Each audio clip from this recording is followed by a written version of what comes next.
Ô, gente, é o seguinte, meio-dia e 45, faltam 15 para as 13 horas para 1 da tarde, estamos no mês azul. A campanha tem essa intenção, o intuito de alertar a população sobre a importância da prevenção e do diagnóstico precoce do câncer coloretal. A gente sempre fala aqui no Balanço, né? Sempre está conversando sobre prevenção, você precisa se prevenir, prevenção o tempo todo. O Douglas Magalhães nos traz mais informações. Prevenção, balança aí. Estamos vivendo Março Azul. Março é o mês da conscientização, da prevenção do câncer de intestino. E a gente vai conversar com o Dr. Marcel Lima, ele que é gastroenterologista e é membro da Sociedade Sergipana de Gastroenterologistas. Doutor, hoje nós temos em todo o mundo a preocupação com essa questão do câncer de intestino, do colo retal. E quais são as dicas que o senhor pode passar para os nossos telespectadores neste Março Azul? Perfeito. Então, Douglas, né, é muito importante a gente estar falando sobre o Março Azul, porque afinal o câncer coloretal, que é o câncer do intestino e do reto, ele hoje é o terceiro câncer que mais mata no Brasil. Né? Então ele só fica atrás ali do câncer de mama e do câncer de próstata, e por isso que a gente tem esse mês de conscientização. É importante que a gente faça a prevenção. O que é a prevenção? É a gente descobrir antes que o paciente tenha sintomas, que é justamente para a gente poder aumentar a chance de cura desse câncer. Por isso que todo mundo, né, acima de 45 anos deve fazer a pesquisa desse câncer. Doutor Marcel, o senhor falou que é importante fazer exame antes de sentir sintoma. Esta é uma doença silenciosa?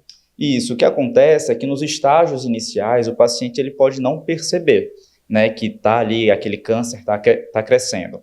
É lógico que com o tempo ele vai acabar se manifestando, né, seja com a presença de sangue nas fezes, seja com anemia ou até mesmo com alteração do hábito. Então o paciente ele pode começar a ter dificuldade para evacuar ou até mesmo ter diarreia, que aí já são sinais que fazem a gente pensar, né, em pesquisar, principalmente se o paciente também tiver uma perda de peso associada. Agora vamos falar sobre hábitos, né? A questão do hábito está muito associado a essa questão. Perfeito. A gente sabe que existem alguns fatores de risco para esse câncer, né, coloretal.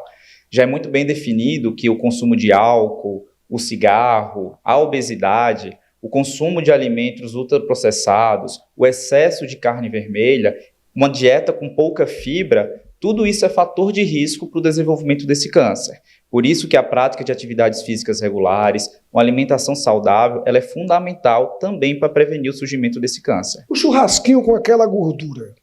Então, a gente fala que tudo é uma questão de equilíbrio, né? Não é um churrasquinho ocasional que vai te marcar ali, que vai te fazer um risco. Mas é lógico que isso tem que ser um equilíbrio, né? Então, como eu falei, o excesso de carne vermelha é que pode causar isso. Mas a carne vermelha, quando consumida com moderação, também tem seus benefícios. É uma carne que ela é mais rica em ferro, rica em cálcio, então é tudo questão de equilíbrio. Bebida alcoólica, vinho, cerveja e cachaça. De novo, então a gente vai por essa questão da moderação. Então, de fato, o excesso do consumo de álcool, né, seja ele vindo da cachaça, da cerveja ou do vinho, ele sim aumenta o risco de câncer do intestino, não só do câncer do intestino, mas de várias outras doenças. Por isso que se deve ter o consumo com moderação.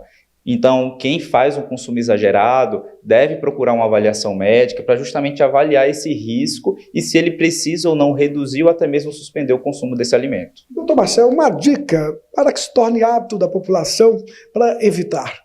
Então, o que eu digo é que, primeiro, a atividade física ela tem que fazer parte da nossa rotina.